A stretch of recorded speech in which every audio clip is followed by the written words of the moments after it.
আসমান আল্লাহ বানাইছে কোন ফায়াকুন বইলা, জমিনও আল্লাহ বানাইছে কোন ফায়াকুন বইলা, ফেরেশতাও আল্লাহ বানাইছে কোন ফায়াকুন বইলা। কিন্তু আমারে আপনারে আল্লাহ পাক কোন ফায়াকুন বইলা বানায় নাই।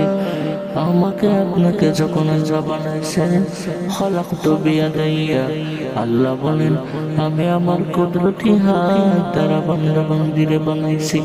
কারণ এই চেহারার মধ্যে এত দামি কপাল,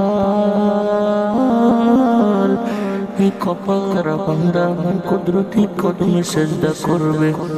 এই কপালটারে তো দান। আল্লাহ বলেন আমি আল্লাহ দেখতেছি এই জমিনে কেমন অন্যায় হয়, কেমন অত্যাচার, কেমন জুলুম হয়।